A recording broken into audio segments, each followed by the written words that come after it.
ఈ అమ్మాయి ఒక అడ్వకేట్ అండి, నాకు తెలిసినంత వరకు. ఎందుకంటే వీడియోలో చూశాను. సరే, ఒక ఆడకూతురు అని సానుభూతితో ఈ వీడియో చేస్తున్నాను. అయితే ఈ అమ్మాయిని ఎవరో కొట్టారంట. అయితే న్యాయం చేయమని పోలీస్ స్టేషన్కి వెళ్తే పోలీసులు న్యాయం చేయింది కాక అవతల వాళ్ళ కంప్లైంట్ తీసుకొని ఈ అమ్మాయి కంప్లైంట్ తీసుకోకుండా రాజీ చేసుకోమని బెదిరిస్తున్నారంట. ఈ అమ్మాయికి నేను చెప్పుకొచ్చేది ఒకటి, అమ్మ నీ వీడియో చూసిన పొద్దున్న నుంచి నేను అందరికీ, నాకు తెలిసిన మరి కొంతమంది పోలీస్ వారికి ఉన్న లాయర్లు అందరికి కూడా నేను షేర్ చేయడం జరిగింది. మరి వాళ్ళ ద్వారా మీకు న్యాయం జరిగితే జరగవచ్చు. ఎందుకంటే అక్కడే కదమ్మ పోలీసులు దొంగ కొడుకులు ఎక్కడ కూడా ఉన్నారు. ఇక్కడ ఒక డిఎస్పీ ఉన్నాడు మంగళగిరిలో. మరి వాడికైతే మరి అసలు ఒక పైన అధికారులు ఏఎస్పీ అంటే భయం ఉండదు, ఎస్పీ అంటే భయం ఉండదు.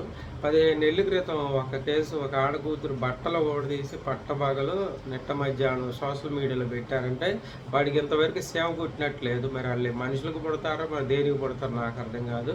సరే, ఏదైనా ఎనీహో నీకు న్యాయం జరగాలని కోరుకుంటున్నా. అట్లాగే వీడియో నచ్చితే లైక్ చేయండి, షేర్, సబ్స్క్రైబ్. Thank you. మీకు బాధ మాట్లాడారు.